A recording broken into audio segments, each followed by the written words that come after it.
Hello everyone, how are you? Welcome back to Ananta Studies. Today I am going to teach you Hindi class 9 chapter number 1 दो बैलों की कथा part 3। बच्चों मैंने part 1 और part 2 अपने चैनल पर अपलोड कर दिया। यदि आप लोगों ने उस वीडियो को नहीं देखा है तो मेरे चैनल पर जाकर देख सकते हैं।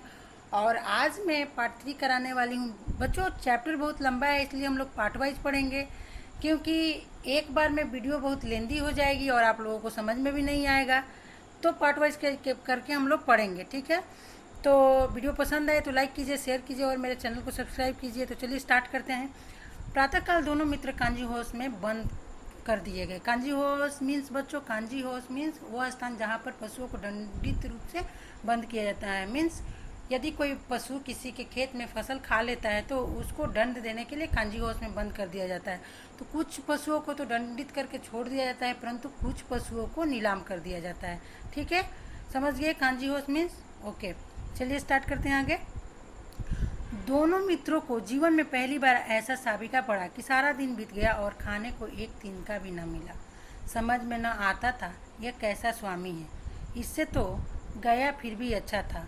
यहाँ कई भैंसें थी, कई बकरियाँ, कई घोड़े, कई गधे, पर किसी के सामने चारा न था। सब जमीन पर मुर्दों की तरह पड़े थे। कई तो इतने कमज़ोर हो गए थे कि खड़े भी न हो सकते थे। सारा दिन दोनों मित्र फाटक की ओर टकटकी लगाकर ताकते रहे, पर कोई चारा लेकर आता न दिखाई दिया। तब दोनों ने दीवार की नमकीन मिट्टी चाटनी शुरू कर दी, पर इससे क्या तृप्ति होती। अब देखिए बच्चों, दोनों के जीवन में एक घटना पहली हो रही थी। साबिका मीन्स वास्ता। पहला बार उनका अवास्ता हुआ था ऐसे दिनों से कि पूरा दिन निकल गया और उनको भोजन नहीं मिला। पूरा दिन भूखे प्यासे बीत गए। और ये कैसा स्वामी था मालिक कि उसको समझ नहीं पा रहे थे हीरा और मोती। इससे अच्छा गया था। गया मीन्स जिसके यहाँ से वे लोग भाग के आए थे। और वहाँ पर बहुत सारे पशु थे, भैंस थी, बकरियाँ थी, घोड़े थे, गधे थे, लेकिन किसी के पास चारा और पानी नहीं था। इतने कमज़ोर हो चुके थे कि वो खड़े नहीं हो सकते थे, इसलिए ज़मीन पर मुर्दों की तरह पड़े हुए थे। दोनों मित्र दरवाजे की तरफ टकटकी लगा के लगातार देखे जा रहे थे कि कोई चारा लेकर आएगा, लेकिन कोई नहीं आया। तब दोनों ने मिट्टी खाना शुरू कर दिया, मिट्टी चाटना। तो मिट्टी से क्या होगा, दोनों का पेट तो भरेगा नहीं। अब आगे देखते हैं। रात को भी जब कुछ भोजन न मिला तो हीरा के दिल में विद्रोह की ज्वाला दहक उठी। मोती से बोला, अब तो नहीं रहा जाता मोती। अब हीरा को बहुत भूख लगी थी, अब विद्रोह, उसके मन में गुस्सा आ रहा है। तो मोती से बोला कि अब नहीं रह सकता मोती। मोती ने सिर लटकाए हुए बोला, मुझे तो मालूम होता है प्राण निकल रहे हैं। अब मोती का भी हालत वैसा ही है कुछ, क्योंकि उसको भी खाना नहीं मिला है। इतनी जल्द हिम्मत ना हारो भाई, यहाँ से भागने का कोई उपाय निकालना चाहिए। अब हीरा बोल रहा है कि हिम्मत मत हारो, यहाँ से निकलने का हम लोग कोई उपाय सोचते हैं। आओ दीवार तोड़ डालें, मुझसे तो कुछ नहीं होगा। मोती बोला, बस इसी बूते पर अकड़ते थे। अब हीरा ने ताना दिया, इतने ही दम है तुम्हारे में, इतने में ही तुम अकड़ते थे, सारी अकड़ निकल गई। बाड़े की दीवार कच्ची थी, हीरा मजबूत तो था ही। अपने नुकीले सींग दीवार में गड़ा दिए और जोर मारा तो मिट्टी का एक चिपड़ निकल गया। फिर तो उसका साहस बढ़ा। अब सींग, जब दीवार में सींग लगाया तो मिट्टी का एक पतला सा परत निकला तो उसका साहस बढ़ा। इसने दौड़ दौड़ कर दीवार पर चोटें की और हर चोट में थोड़ी थोड़ी मिट्टी गिराने लगा, जिससे उसका साहस और बढ़ने लगा। उसी समय कांजी हाउस का चौकीदार लालटेन लेकर जानवरों की हाजिरी लेने आ निकला। हीरा का उजड़पन देखकर उसने उसे कई डंडे रसीद किए और मोटी सी रस्सी में बांध दिया। अब देखिए, उसी समय चौकीदार आ गया जिस समय हीरा ये सब करतूत कर रहा था। तभी उसे डंडे रसीदी में से बहुत डंडे मारे और मोटी रस्सी में उसे बांध दिया। मोती ने पड़े पड़े का आखिर मार खाई क्या मिला, अपने बूते भर जोर तो मार दिया। मोती ने बोला कि जितना मेरे में दम था उतना तो किया, ऐसा जोर मारना किस काम का कि और बंधन में पड़ गए। अब मोती बोला कि इतना जोर क्यों दिखाया कि और ज़्यादा मुसीबत में फंस गए। जोर तो मारता ही जाऊंगा, चाहे कितने ही बंधन पड़ते जाए। अब हीरा बोल रहा है कि मैं तो ऐसा करूंगा चाहे कितने मुझे मुसीबत झेलनी पड़े, जान से हाथ धोना पड़ेगा। मोती बोला, कुछ परवाह नहीं, यूँ भी तो मरना ही है, सोचो। अब हीरा बोल रहा है कि कोई बात नहीं, ऐसे भी तो मरना ही है, खाना पीना तो मिल नहीं रहा है, दीवार टूट जाती है तो कितनी जानें बच जाती। इतने भाई यहाँ बंद हैं, किसी की देह में जान नहीं है, 2-4 दिन और यही हाल रहा तो सब मर जाएंगे। अब हीरा सबको बचाने के बारे में सोच रहा है, बोल रहा है कि यहाँ जितने भी भाई बहन हैं, मतलब जितने पशु हैं, उनके शरीर में जान नहीं है, 2-4 दिन और ऐसे रहे तो सभी मर जाएंगे, तो हम लोगों को कुछ करना होगा ताकि इनकी जान बच जाए। हाँ ये बात तो सही है, अच्छा तो लो ला फिर मैं भी जोर लगाता हूँ। तब अब मोती को भी साहस हुआ कि ये तो बात सही है, करना चाहिए कि सभी की जान बच जाएगी। मोती ने भी दीवार में उसी जगह सींग मारा, थोड़ी सी मिट्टी गिरी और फिर हिम्मत बढ़ी। फिर तो वो दीवार में सींग लगाकर इस तरह जोर करने लगा मानो किसी प्रतिद्वंदी से लड़ रहा है।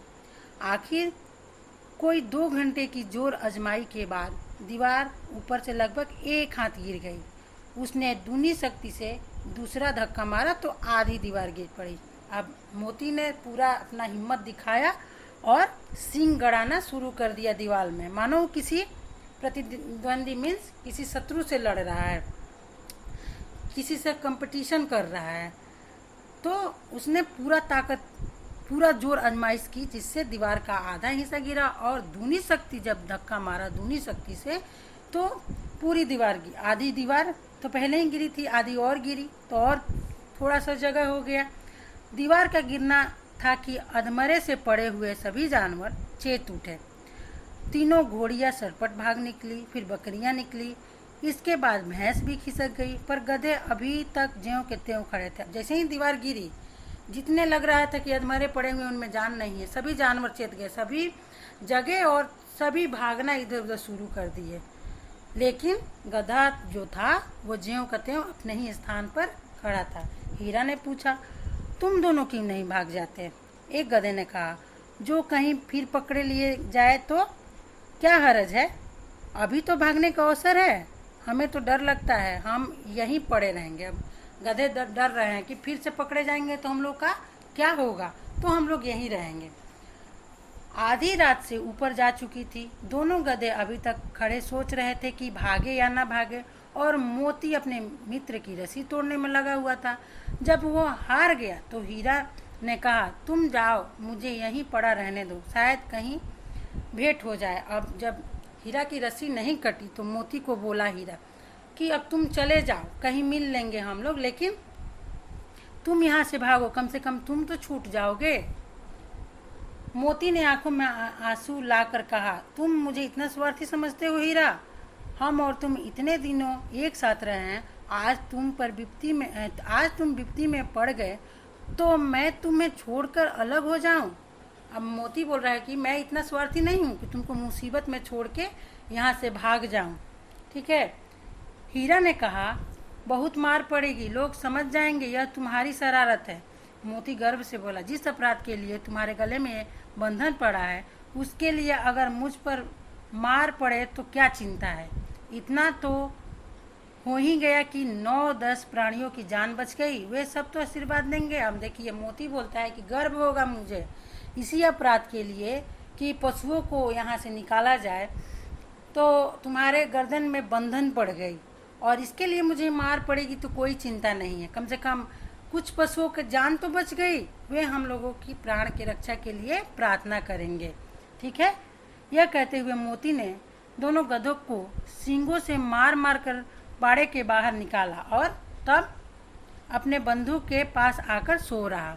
अब देखिए मोती ने गधों को भी सींग मार मार कर बाहर निकाल दिया और आके हीरा के पास सो गया। भोर होते ही मुंशी और चौकीदार तथा अन्य कर्मचारी में कैसी खलबली मची, इसके लिखने की जरूरत नहीं है, बस इतना ही काफ़ी है कि मोती की खूब मरम्मत हुई और उसे भी मोटी रस्सी में बांध दिया गया। अब देखिए जब सुबह हुई तो चौकीदार और कर्मचारी आए तो खलबली मच गई क्योंकि सारे पशु निकल चुके थे वहाँ से, केवल हीरा और मोती ही वहाँ पर मौजूद थे।